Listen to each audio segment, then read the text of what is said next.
everybody. Thank you so much for being here. Stand and worship with us this morning.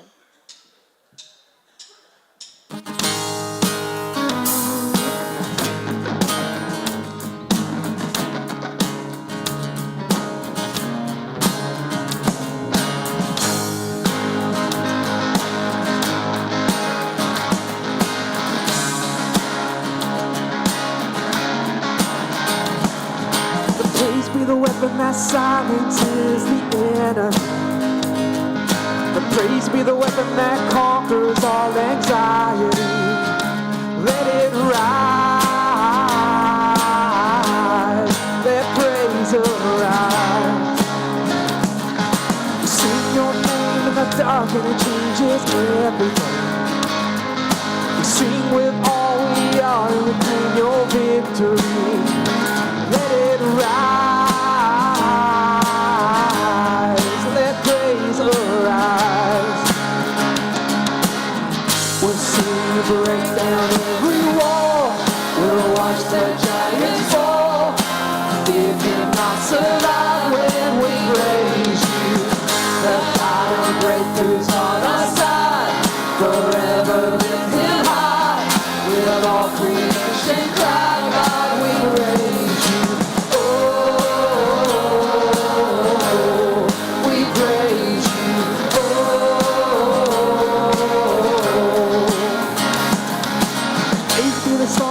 Overcomes the raging sea. Faith be the song that calms the storm inside of me. Let it rise. Let faith arise. We'll see you break down every wall. We'll watch the giants fall.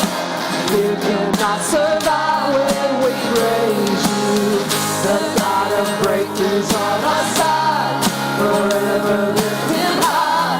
With all creation cry, God, we praise you. Oh, we praise you. Oh, we praise you. Oh, we praise you.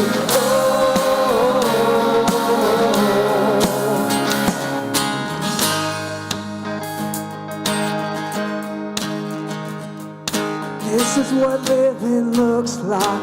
This is what freedom feels like. This is what heaven sounds like. We praise you, we praise you. This is what living looks like.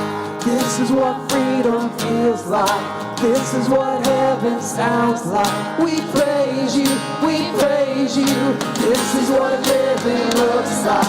This is what freedom feels like. This is what heaven sounds like. We praise you, we praise you. This is what living looks like. This is what freedom feels like. This is what heaven sounds like. We praise you, we praise. We'll see you break down every wall. We'll watch the giants fall. We cannot survive when we praise you. The God of breakthroughs on our side. Forever lift him high. Let all creation cry, God, we praise you. Oh, we praise you. Oh, we praise you. Oh, we praise you. Oh, we praise you.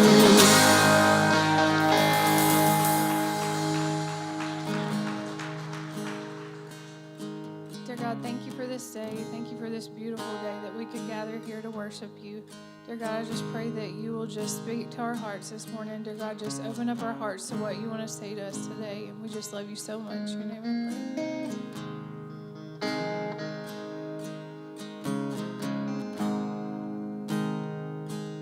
I love you, Lord. Oh, your mercy never fails me.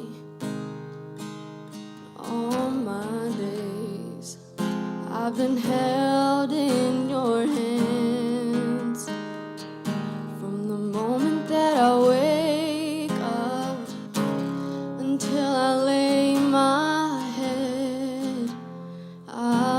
will sing of the goodness of God. All my life you have been faithful.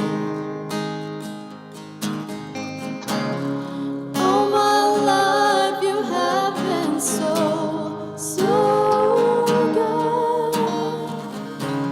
With every breath that I am able, I will sing of the goodness of God.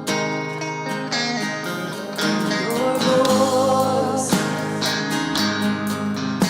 you have led me through the fire, my darkest night. You are close like no other. I've known you as a father, I've known you as a friend. I have lived in the goodness of God. All my life you have been faithful. All my life you have been so, so good. Every breath that I am able, I will sing of the goodness of God. Your goodness is running after, it's running after me. Your goodness is running after, it's running after me. With my life laid down, surrendered now, I give you everything. Your goodness is running after, it's running after me. Your goodness is running after, it's running after me. Your goodness is running after, it's running after me. With my life laid down, surrendered now, I give you everything. Your goodness is running after, it's running after me.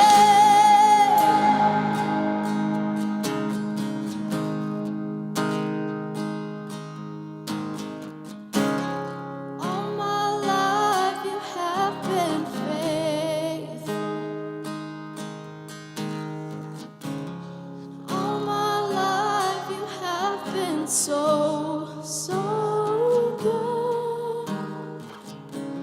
With every breath that I am able, I will sing of the goodness of God.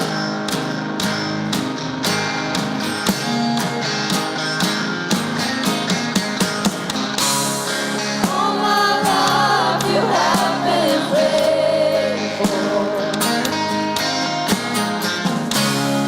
All my life you have been so, so good.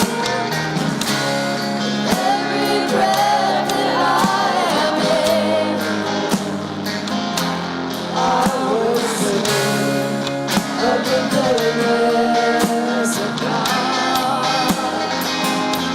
I will sing of the goodness of God.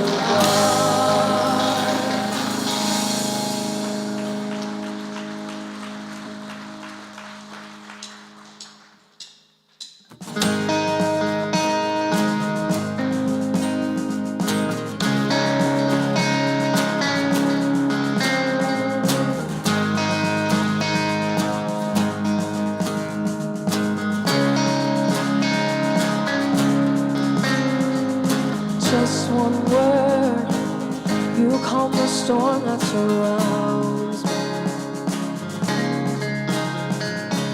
Just one word, the darkness has turned free.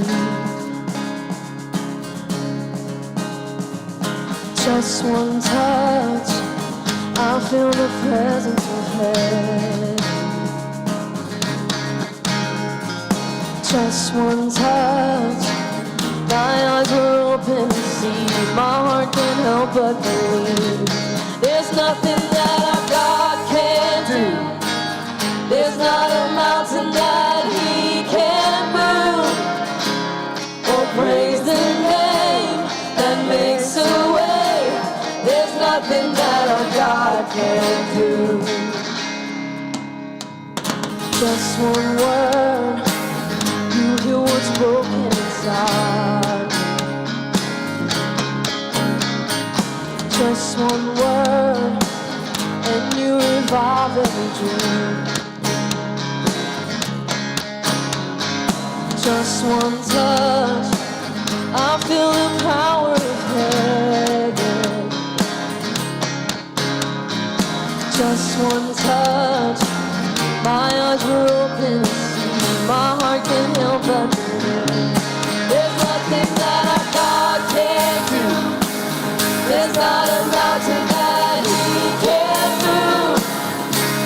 Oh, praise the name that makes a way. There's nothing that our God can't do. There's nothing that our God can't do. There's not a prison wall He can't break through.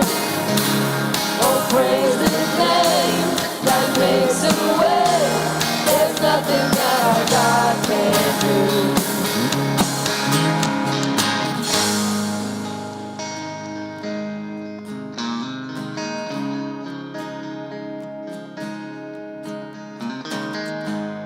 I will believe for greater things. There's no power like the power of Jesus. Let faith arise, let all agree. There's no power like the power of Jesus. I will believe for greater things. There's no power like the power of Jesus. Let faith arise, let all agree. There's no power like the power of Jesus. I will believe for greater things. There's no power like the power of Jesus. Let faith arise, let all agree. There's no power like His power. There's nothing that our God can do. There's not a mountain that He can't move. Oh, praise the name that makes a way. There's nothing that our God can do. There's nothing that our God can do. There's not a prison wall He can't break through. Oh, praise the name that makes a way. There's nothing that our God can do.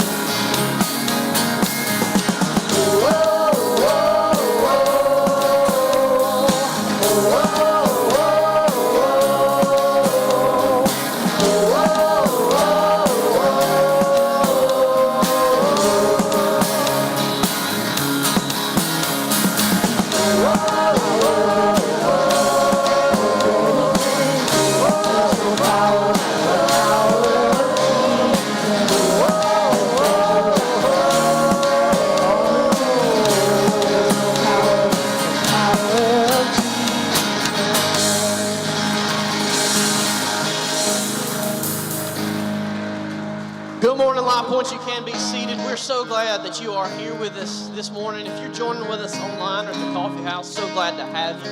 If you're here in these seats, we're delighted to have you. If you're here for the very first time, we are especially thankful to have you this morning. Can we give our first-time guests a round of applause really quick? Hey, if you are here for the very first time, what we would like you to do is right where you're sitting, somewhere around your seat, is a Connect card. Take that card and fill that out with as much information as you feel comfortable sharing. And what you can do is after this gathering, you can go out these double doors and to the left, and Matt and Q and Todd will be right out here under that sign that says Meet Our Pastors. And they just want to get to know you, meet you, hear your name, and then they want to trade that card with you for a gift just for being here with us this morning. So if you're here for the very first time, do not miss that awesome opportunity of that free gift. So make sure you can do that. Really quickly this morning, I have just a couple of announcements for you. Actually, 2 opportunities for missions for you this morning. One local and one international. So coming up this weekend, April 12th through the 14th, is this thing that's called Building Hope. It's a really, really awesome opportunity for you to impact locally. It is at Sand Mountain Park and Amphitheater. And what it is what we're going to do is over that weekend is we're going to build the walls for houses that we're going to put on tractor-trailer trucks and ship to Mississippi for people who have had their houses blown away in natural disasters. So really cool opportunity for you to give back to our community, but also a community in need elsewhere. If you're interested in that, you can scan that QR code. Do need you to sign up so that we know all of the volunteers that we have there, and we can put you in the right places. So if you're interested in that, scan that QR code, and that will get you signed up. Fill out that form. Also, too, that's our local opportunity for missions. There's also an international missions opportunity for you that you can sign up for today. So that is our mission to Mexico. That's happening July 13th through the 19th, and it's $650 for the cost. And we'll be going to Mexico and doing some really cool stuff, an orphanage, some construction work, and kids ministry as well. So if you're interested in that, you're interested in doing an international mission trip, this is a really good opportunity. Q is going to be leading that, so it'll be really awesome. So if you're interested, scan that QR code, and you can sign up for that as well. So right there, 2 opportunities, one local and one international for missions for you to serve and help grow God's kingdom in create awesome, unique ways. So at the end of this gathering, we will be taking up an offering. But if you're a first-time guest, we don't want you to feel obligated to give. That offering is for those of us who call Life Point home and believe in its mission. But there will be people in the back with buckets. You can drop your offering in there. You can give out in the kiosk, out in the hallway. You can give online on the app, however you would like to give. Here in a second, Matt's going to come up and kick off our new series. That is Get a Grip. So what I need you to do for that, we're going to take a little break. Everybody stand up, find 2 people you might not know, and give them high fives.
How's everybody doing today?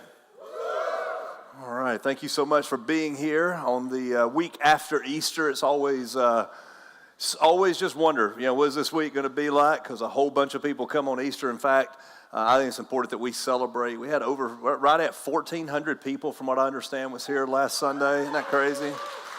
Yeah. And I know after the third gathering, we had 15 people that indicated they were believing in Jesus Sunday, and so that was incredible as well.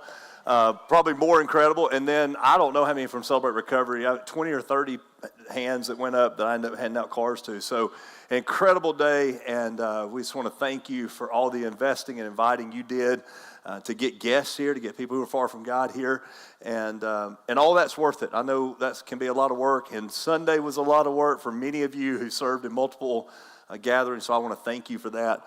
And it was worth it. It turned out we had, we did a gathering, and we really had 6 different gatherings on Easter, which is remarkable around here in the amount of volunteers it takes. We had 4 in this room, and then we had a coffee house gathering and a student gathering at the coffee house. And so to all of our volunteers, thank you for doing that. And to our guests, thank you for hanging out with us. And many of you have decided to come back this week. And so thank you for that. And we're going to jump into a series here in just a few minutes that I'm really, really excited about. And I want to talk more about this particular series in just a minute. But Regina, if we can, would you pull that Building Hope image back up? And I know Clay mentioned this, but we don't always pay real close attention. We can kind of get numb and familiar with kind of how a gathering goes. So I want you to do me a favor. This is a huge event that we are doing. It's not just us. We're actually participating at Sand Mountain Park this weekend with like 10 or 12 other churches, 10 or 12 businesses. Our city government's involved with this. It is a huge, huge, huge event. And what we're able to do is we're going to frame up 29 walls on 6 houses. So almost 180 walls. I think that's like 174 walls that we're going to build in one day on Saturday. There's a morning shift and an afternoon shift. All right, now to build that many walls that rapidly takes a lot of volunteers. This is one of the things where I would love, love, love for you to go ahead and get a picture of that QR code. There's some pictures on the way out. Duke will be here in between the gatherings. You can grab a card on your way out. I would love for there to be Life Point people in Life Point shirts all over that area next Saturday. There's no way for you to sign up online for Friday. And so if you're one of the people who you have a Friday off and you can work some Friday, what I need you to do is find Quentin at the end of this gathering and let him know that, so that we don't need a ton of people, but if we could get 25 or 30 more people there for Friday would be great. But this is one of them places where I'm asking you, give up a Saturday. I know that's a lot. At least give up half a Saturday. If you've got availability for the afternoon on Saturday, it would be great. We got less volunteers currently signed up for the afternoon. I think it probably has to do with some football team that wears red deciding to have an 8-day game against my better discretion. I tried to tell them it wasn't a good day for it, but they didn't listen to me. But if you can be there for that, please be there. Now, you may be thinking, man, I don't know anything about building a house. I don't know anything about framing up a wall. Well, I have 2 answers for that. Number 1, you'll come by there. We'll show you how to do it. We'll teach you. We got 15 station leaders that are there that day to help you build. You could build your very first wall. Be a significant day in your life. Or you could come help us serve lunch that day. You could come help hand out water to make sure everybody stays hydrated. You can come and just serve as an encourager who walks around the whole facility and just gives everybody high fives and lets them know you're doing a great job. You could help hand out snacks. You could help with the parking lot. You can do something. And so please do me a favor. Click that link. Sign up to volunteer. You'll be getting some information this week as you volunteer about what to do and when to be and what to do when you get there. So do me a favor and please, please, please sign up to do that. All right? Let's have a word of prayer and we'll get started with the message. God, thank you so much for today. And God, thank you for what you are doing around here, what you're doing at Life Point, what you're doing in our city, what you're doing around the world. And thank you for letting us be a small part of that. God, I pray that you would calm our hearts and minds this morning and put us in a position that we might listen to your word and be changed by it potentially, be encouraged by it. God, do something with your word this morning that would change the way that we live this week. In Jesus' name, amen. So many of you have been attending, they're all across the room. There's a whole scope of different types of people, right? There's some of you who've been attending Life Point a long time, some who this may be your first Sunday or second Sunday or somewhere in between. And for those of you who've been attending a while, you already know this. Those who are maybe just starting to come and hang out with us, around here we have conversations in series, not in sermons. So we typically go from one series to the next because I think that the best way to have a conversation is to take a subject matter or a section of Scripture and talk about it for a while. Let's dig in, look at the details, look at the intricacies of a passage, and spend more time talking about it, not less time. And we do that virtually all the time, okay? But here's where I need you to kind of key in a little bit. This series, I would not say is different in the fact that we're doing a different series, that we're doing something different dramatically. But in this series, this is one of those series where you need to be here for all of it. And you're like, well, you're just wanting us to be here all the time. Well, that's true. I do want you to be here all the time. But this is the kind of series that I want you to be forewarned. You are not going to find the bow tied on the end of the package at the end of the sermon the first Sunday. The conversation that we're going to have over the next several weeks is a very complex conversation that, if I'm honest with you, I'm not so sure that it doesn't get worse for you before it gets better. That until you hear really the entirety of this series and this conversation, you may find that individual messages could even be frustrating. I know that you say, well, that's kind of interesting. Well, here's the reason. Here's what we're going to talk about over the next several weeks.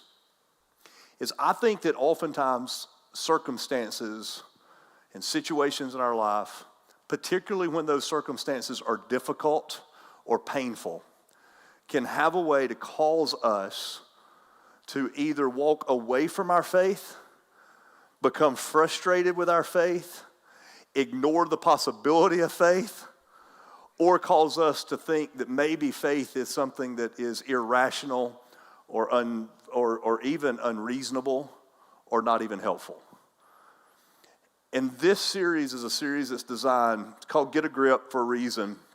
And the reason we called it that is, I want to spend the next 5 weeks helping you have this conversation. What do I do when I'm struggling to hold on to God because it seems like He's let go of me? Over the last almost 18 years now, being the pastor at this church, one of the things is a common theme over and over and over again, and I suspect this is common in every church and common in every culture, but I know personally that it's common here, is that one of the things that I've had an opportunity to be a part of in many of your lives is walking with you through very difficult seasons. 18 years ago, we decided to have Celebrate Recovery, and that was going to not just be something that we did, but it was going to be something that defined who we are. An interesting byproduct of being so involved in Celebrate Recovery is I've now lost count as to how many people I've done funerals for who had a relapse, whose now families I'm trying to walk through to help understand what in the world happened. I mean, my son, my daughter was coming to church. My son, my daughter was coming to Celebrate Recovery, and now they've relapsed, and here we are. I've walked with you, many of you, through some of life's most difficult scenarios. I've been in hospital ICUs where a husband is not sure if his wife is going to survive while a newborn baby is literally days away from dying. And I've stood next to those families, and I've done funerals for parents of teenagers. That just makes no sense, and you have no answers. And I've been a phone call, and our staff has fielded phone calls of people who get diagnosis of cancer or some other terminal disease. And I've been with people who I'm convinced love Jesus more than I do, and have asked Him to heal and he hasn't healed. I've walked with families who have watched loved ones through very difficult situations, and I've spent time with parents whose kids have wandered away and made decisions that they weren't proud of. And the thing that I've noticed over and over and over again is that those situations often drive us to a place where we want to look at God and say, why? And are you who I think you are? Are you who I was told you are? Do you exist? Do you care? Do you love? Are you able? And we find ourselves in a place where we are struggling to hang on to a God that seems like he's let go of us. And I want to say to you that if you're in that season of life and you're experiencing that situation, I can't honestly say that I blame you. In fact, if I was being really honest, I'd like to think that I might have a different thought.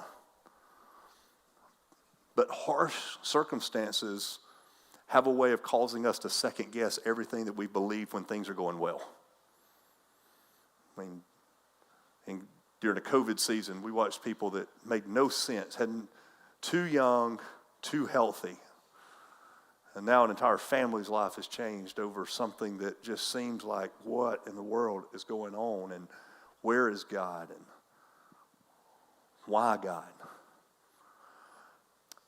And over the next several weeks, I'm not sure that I can give you a lot of helpful answers in terms of how to just fully reconcile that. But what I can say to you is that as we look through the New Testament, and we look at the writings from people like Peter and Paul and John and James, people who spent immense amount of times with Jesus, who because of their faith experienced extremely difficult circumstances.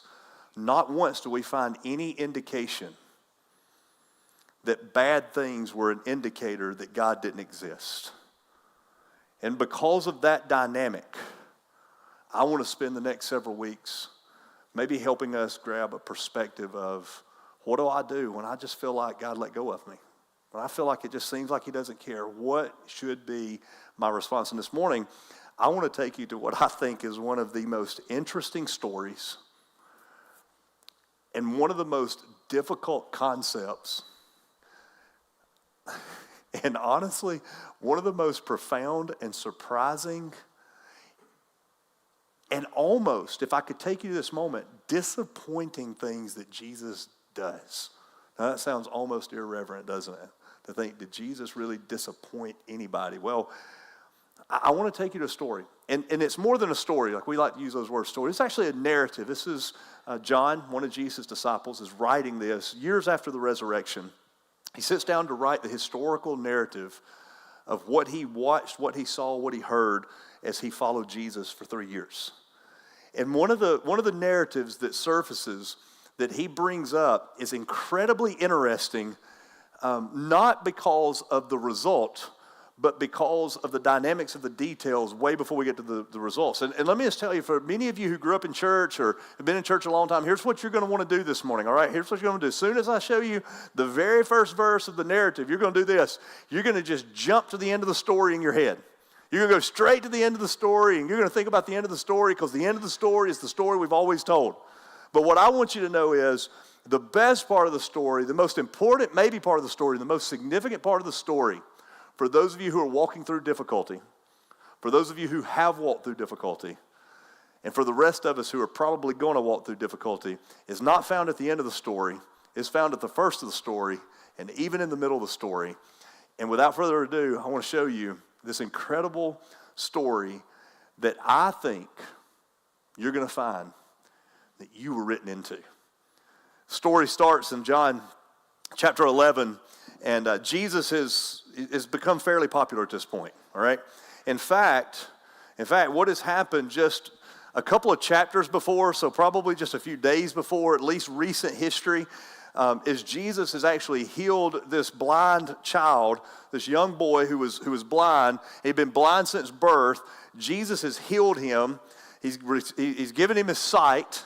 And can you imagine what that has to be like? By the way, if you have never seen anything, you've never experienced light, you've never experienced color, you have no color, and all of a sudden, boom, you can see. Word of that would have a way of traveling, and it did. And the word of that had different results for different people. Some people were like, wow, look at this guy. Some people were like, we got to do something about this guy, right? In fact, it caused such a stir that Jesus ends up having to leave the region because it becomes dangerous for him to be around.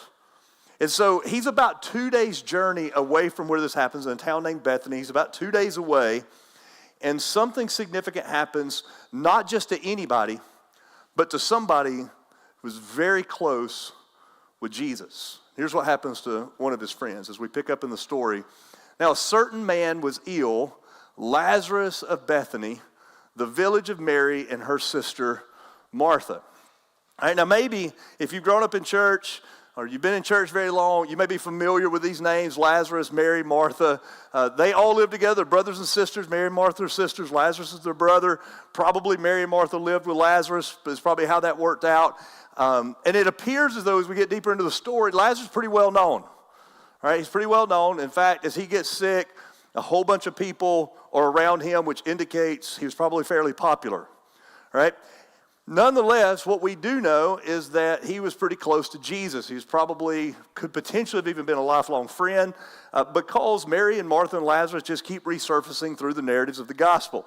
In fact, many of you are probably familiar with a story where Jesus goes to their house and Martha is getting the house ready and getting dinner ready, and Mary's just wanting to sit at Jesus' feet, and Martha gets real upset at that. She's like, why don't you help me with the dishes? And Jesus, why don't you tell her, help me with the dishes? You know, those kind of things. You probably remember that story. That's Mary and Martha. Very familiar people. And now Lazarus has become ill. And so Mary and Martha do what would definitely make sense. The sisters sent to Jesus. They get a servant. They send a servant 2 days away to Jesus and say, Lord, he, and I love this, whom you love is ill. Because when you're desperate, we often find the need to leverage Jesus. You ever felt that way? You ever felt like you need to leverage Jesus? Like, here's how you know you're like, I don't think I'll leverage it. Sure you have. It's like this, Lord, I don't know if you noticed, I have been at church lately quite a bit. I mean, I'm on like a 3-week streak is what we call that now, right? By the way, for those of you who are looking to set a streak at church, Easter does not count. Everybody comes then. All right, so it's like this week, next week, and the next before it's technically a streak. All right, 2's not, and Easter don't count, right?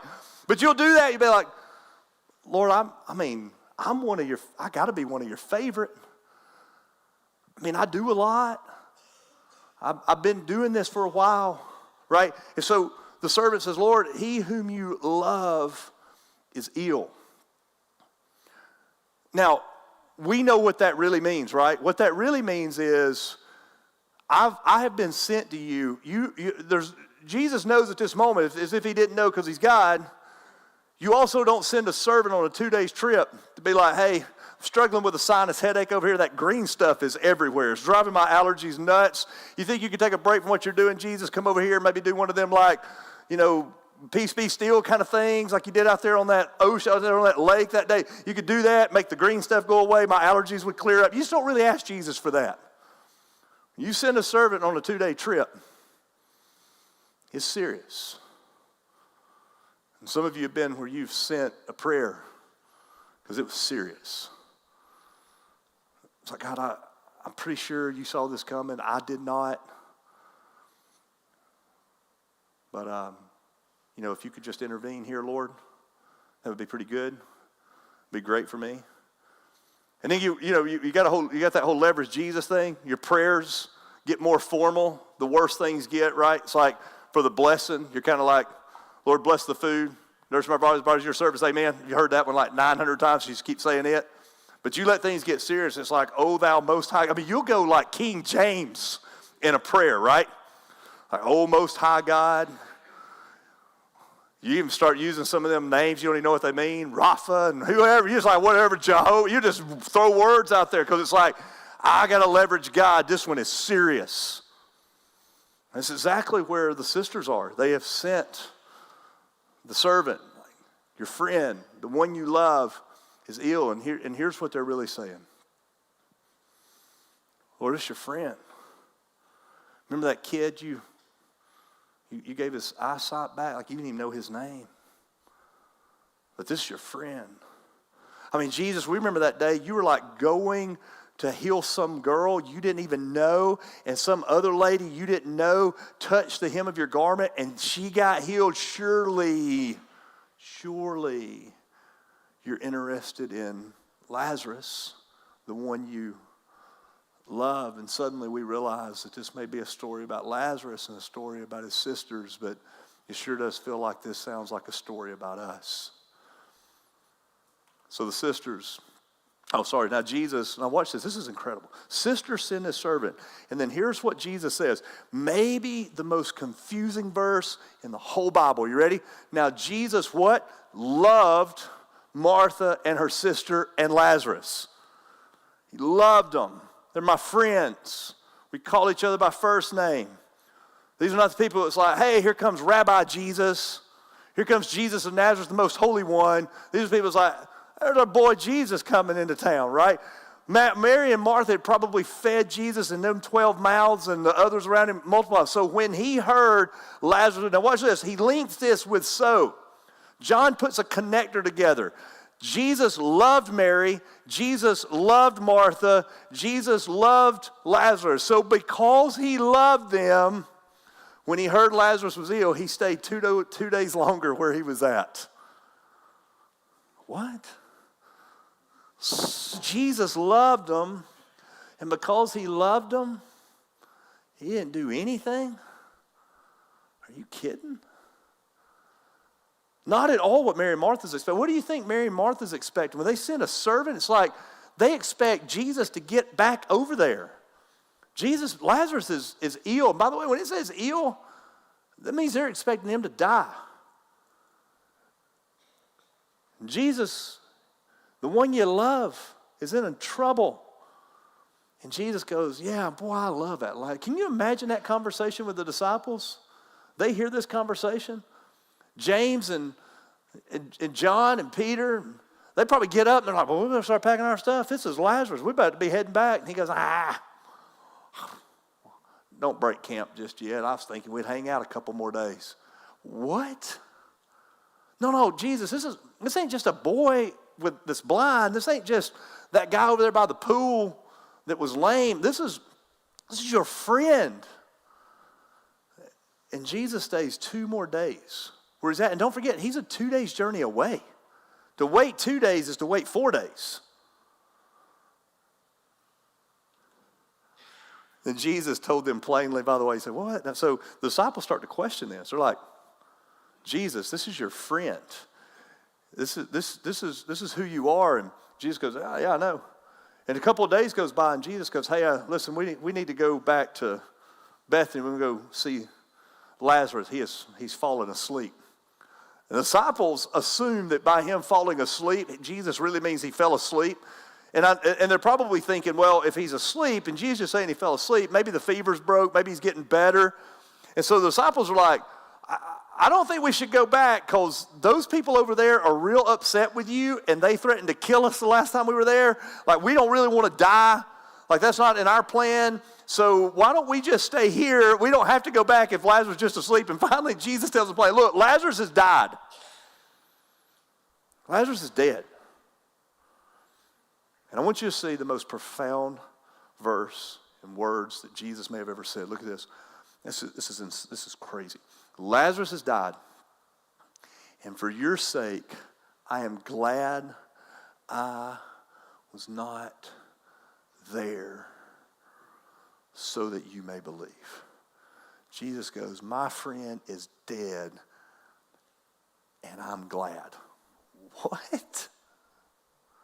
You're glad?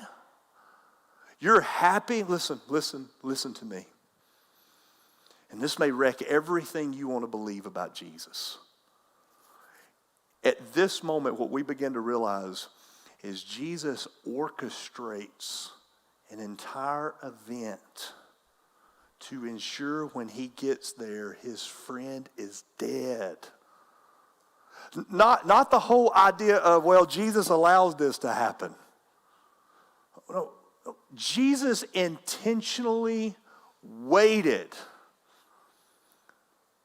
and looks at his disciples and says, no, listen to me. Lazarus is dead, and I'm glad so that you may believe. And if you're me, if you're like me, this is my next question. That who's the you and what are they expected to believe? When Jesus says, so that you may believe, my question is, who's you and what is it exactly you want them to believe? And undoubtedly the you here are the disciples he's talking to, but I think as John's writing this down, years after the resurrection, I think this is where he writes me and you into the story. That Jesus is going, I'm glad because there's something you need to know in an area you need to grow, and I need you to believe. And the question becomes, what is it that Jesus wants us to believe? He goes on and says, but let us go to him. So Thomas, by the way, anybody in here Winnie the Pooh fans? Got any Winnie the Pooh fans in here? All right. You know Eeyore, like, you know, oh, woe is me, everything is bad, right? The disciples have one of those. Jesus had one of those. We call him Thomas, right? And I just put this in here because I just love, like, when the gospel writers just give us a little clip, not even sure what its significance is, just love it, right? Jesus goes, look, for your sake, I'm glad he died. We're going back there where those people don't like us. And Thomas goes, okie dokie, let's just all go there and die together, right? What an encouraging Thomas, right? How encouraging it is to have a Thomas around, right? The other disciples are like, maybe we shouldn't go. Jesus goes, no, we're going to go because you need to learn something. Thomas says, all right, let's just go die with Lazarus. Sounds like a wonderful day, right? It's just incredible. Let's just go so that we can die with him. Now, when Jesus came, he found that Lazarus had already been in the tomb for 4 days. Now, this is significant. All right? In that climate, in that culture, in that era, you know, without the advancements of medicine and all the stuff that happens after you die where they, you know, slow down the decay process, 4 days was bad. By 4 days, it would have been assumed that the body would not even probably been recognizable. You couldn't have, it would have been decay. It would have been bad. It would have been terrible. Jesus gets there and he's been dead for 4 days. In fact, Jerusalem is just a short 2 mile trip away. And actually mourners have already shown up and they're there paying their respects, weeping with Mary and weeping with Martha. There's a whole crowd there of people. And I'm sure everybody is wondering the same thing the disciples were wondering. When Jesus comes walking up and the servant finds Mary and Martha and says, hey, the rabbi is almost here. I'm sure everybody in the room was like, what is the deal? Why is he late? And why didn't he keep this from happening? So when Martha heard that Jesus was coming, she went and met him. But Mary remained sitting in the house. And Martha said to Jesus, we're just so happy that you're here, Jesus. What a wonderful thing that you decided to come and pay your respects here at the funeral. Oh, no. Martha said what you've wanted to say and what you probably have said, and maybe you just didn't say it out loud.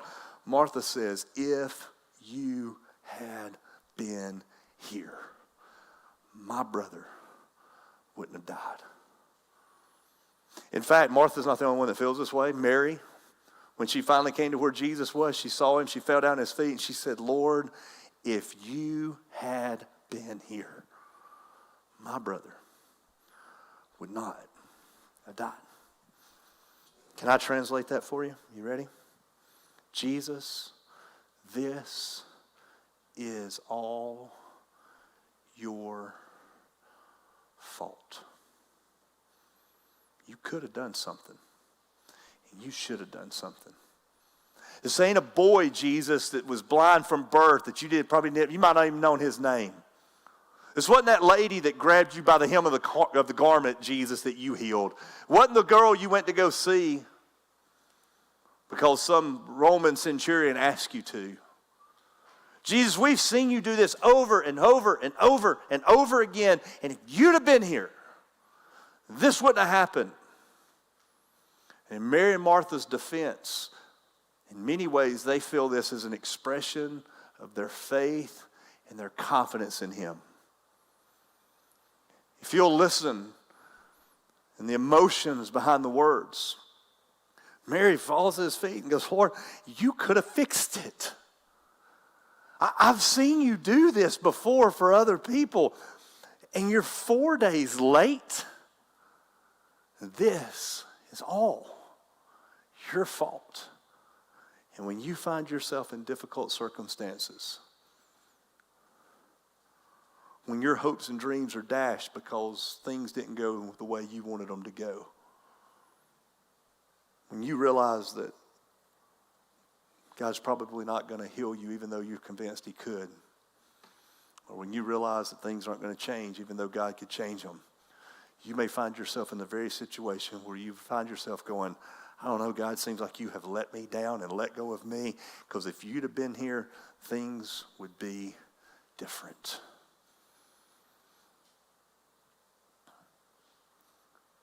Lord, if you'd been here, my brother wouldn't have died. And when Jesus saw her weeping, and the Jews who had come with her also weeping, he was deeply moved in his spirit and greatly troubled. And he said, where have you laid him?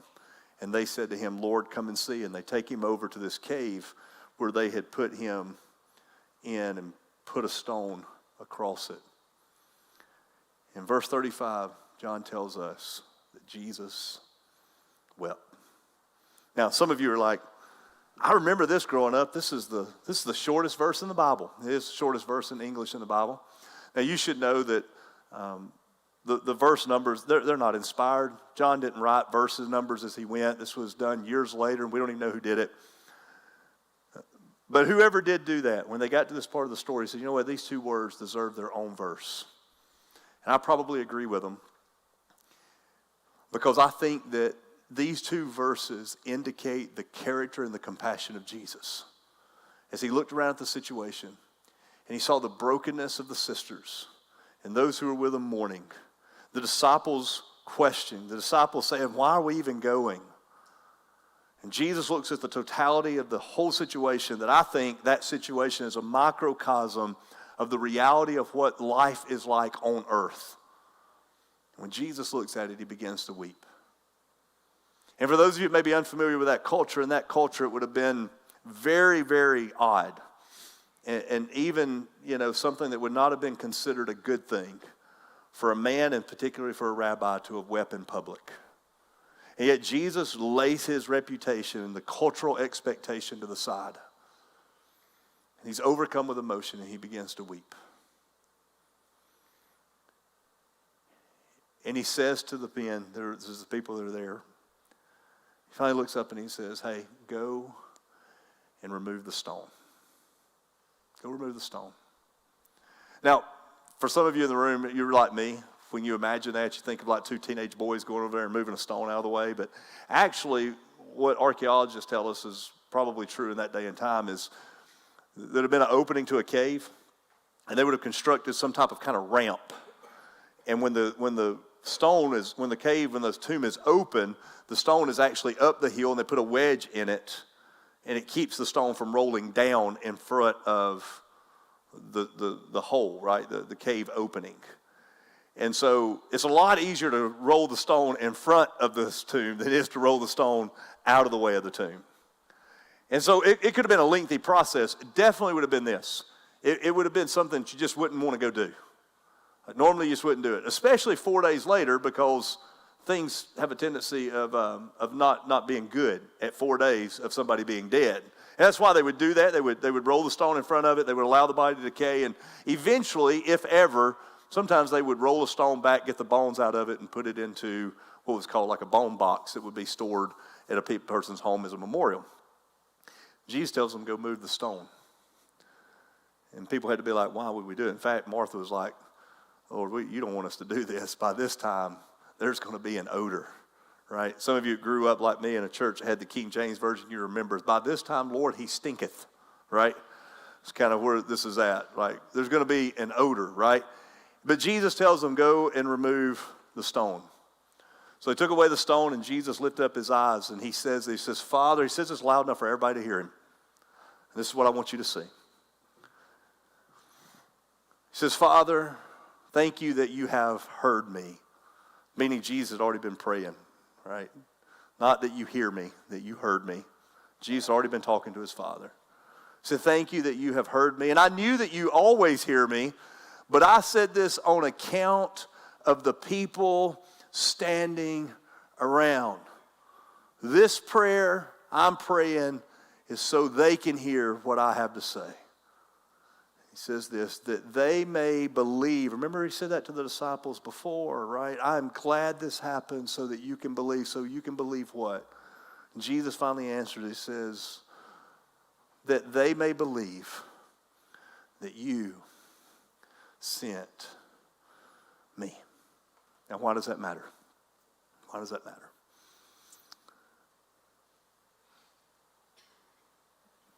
Well, if God sent the Son, if the Father truly sent the Son, then one of the things that we could understand by that is that by seeing what the Son does, we understand what the Father is like. If the Father sends the Son, and Jesus is really the Son of God, who the Father has sent, then part of the reason that he would send him is so that we could get a glimpse of who the Father is and what the Father is like. And not only that, that by sending his Son, he would demonstrate the ultimate act of compassion. And that by sending the Son, he would be sending the Son to do something about our greatest problem. And our greatest problem is not sickness. Our greatest problem is not even death. Our greatest problem is not blind eyes and lame legs and broken hearts. Our main problem is that our sin has separated us from a loving Heavenly Father. It has rendered us guilty. It has resulted in the fact that our guilt means that what we deserve is death, hell, and the grave. Jesus says, I've orchestrated this entire event, I think, so that years later, centuries later, millennia later, you and I could be like those who were standing and heard what Jesus said. We could be sitting in our seats or watching online or in the coffee house. We could hear the same thing that Jesus said. Is, Lord, Father, thank you that you hear me. I'm saying this so everyone out there can hear me. That they may believe that you sent me. And you remember the rest of the story. Jesus says, Lazarus, come on out. And Lazarus walks out. And I get it. When I read this story, I'm like, well, yeah, but if God did that every time, we would all be better. I mean, if every time I prayed and said, Lord, heal, he healed. And every time I prayed and said, Lord, please fix this, he fixed that. Lord, help me, and he helped me. Well, maybe then I would have this kind of faith and confidence too. And I would say to you, I don't know that that's the case. Because our confidence is not built upon what God does for us, but in who God is. And what God did in this moment, what the Son did, was he said, I need them to know who you are. And they understand who you are by seeing who I am. And in that moment, what we see is a God who weeps. We see in that moment that even when he was blamed, he still cared. Even when the sisters said, this is all your fault, he entered into their brokenness and wept because they were weeping. He was upset because they were upset. In sermon prep this week with our staff, we spent over 30 minutes trying to figure out why Jesus wept. And I don't know if I've got it completely figured out, but I think I figured out why Jesus wept. Was it because of their unbelief? Maybe. I think so. Was it because of Lazarus had died? Maybe. Here's why I think he wept. I think he wept because he had firsthand, intimate experience with the brokenness that sin brings on this world. Because of sin, we're unbelief. We live in unbelief. Because of sin, we blame God when things don't go our way. Because of sin, we find ourselves in a situation where we say, God, if you had just been here, And because of sin, our friends die. And we die. And our hopes die. And we get diagnosis. And we spend time in hospitals. And we have questions that can't be answered. And in that moment, Jesus recognized the pain that brokenness and sin brings, and he wept with his friends to show us that when we're struggling, we have a Heavenly Father that weeps with us too. You said, then why don't he fix everything, Matt? I wish I could answer that question. I think it's because maybe it's not really always what we need. I think what we need is to understand that God is aware and God cares. You see, when Jesus stayed 2 more days, he wasn't unaware of what was going on. In fact, he was fully aware and orchestrated the situation exactly the way he wanted to. When he stayed 2 more days, it wasn't because he didn't care. Because we find out when he gets there that he weeps alongside them, and it's obvious that he cares. And when you're going through what you're going through, and you're dealing with what you're dealing with, and you find yourself saying, God, if you were only here, I want you to understand that even when you blame him, and he would have every right to go, well, forget you. Instead, he's aware and he cares. And he is the Father that weeps along with us and enters into our emotions and fills them with us, and was so compassionate and moved by your brokenness that he was willing to send his son to die in your place. When I was in the hospital with the husband I told you about earlier, whose wife was, at that moment, unsure if she was going to even hang on. I was in the ICU room looking at their son, who days later would breathe his last breath. 8 days old, I think. I don't have answers for that, by the way. None. 0 answers. Nor has anybody ever told me what you're supposed to say in those moments. And so I just said, are you okay? He said, he sent his son to die on a cross. Who am I to question his care for me?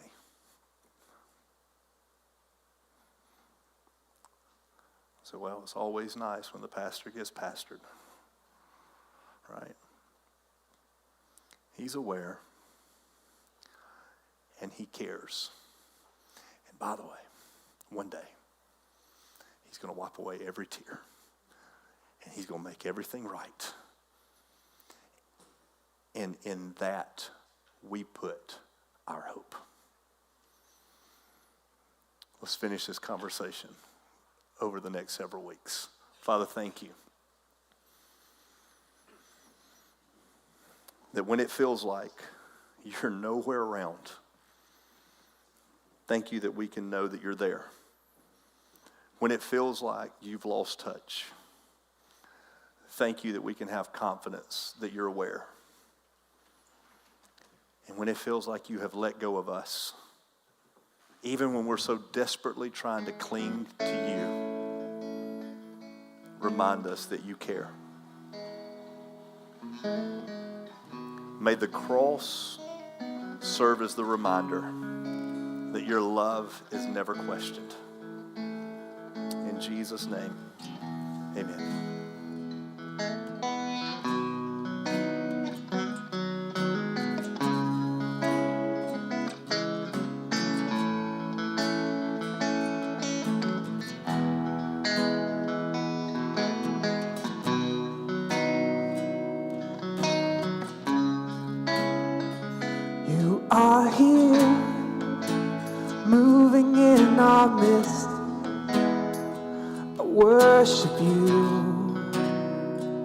worship you. You are here, moving in this place. I worship you. I worship you. You are here, moving in our midst. I worship you. I worship you. You are here, working in this place. I worship you. I worship you. You are waymaker, miracle worker, promise keeper, light in the darkness, my God, that is who you are.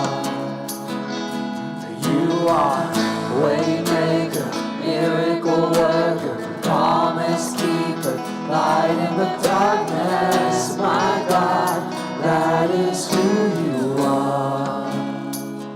You are here, touching every heart. I worship you. I worship you. You are here, healing every heart. I worship you. I worship you. You are here, turning lives around. I worship you. I worship you. You are here, mending every heart. I worship you. I worship you. You are waymaker, miracle worker, promise keeper, light in the darkness, my God, that is who you are. You are waymaker, miracle worker, promise keeper, light in the darkness, my God, that is who you are. You are waymaker, miracle worker, promise keeper, light in the darkness, my God, that is who you are. You are waymaker, miracle worker, promise keeper, light in the darkness, my God, that is who you are. That is who you are. That is who you are. That is who you are. That is who you are. That is who you are. That is who you are. That is who you are. That is who you are.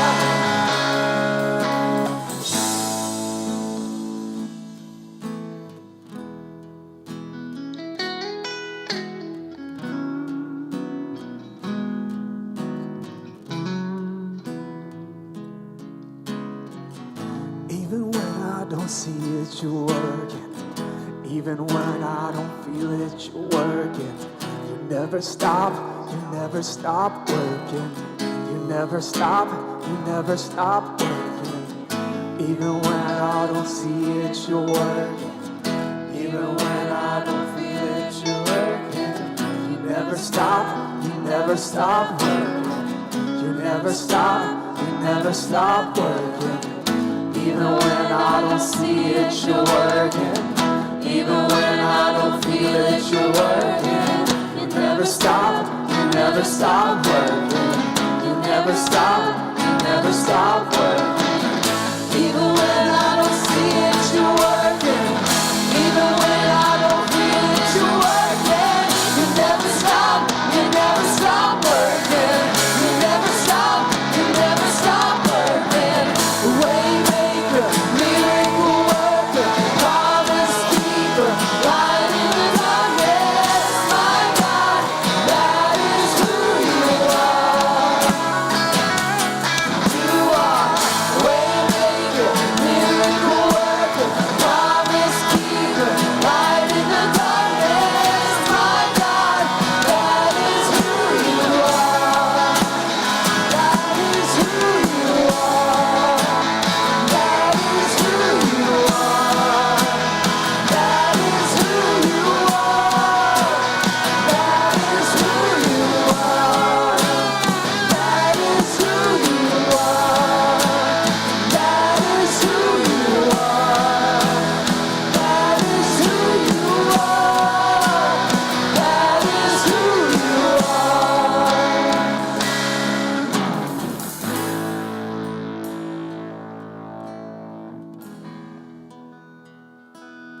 want to thank everybody for coming out this morning. Remember, if you're a first-time guest, please take that connection card and meet up with one of our pastors up front. They would love to see you and get to know you. If you're one of our Life Point family, you have the opportunity to give in the back. We have kiosks out front and online. Hope everybody has a fantastic week. We love you, and there is nothing you can do about it.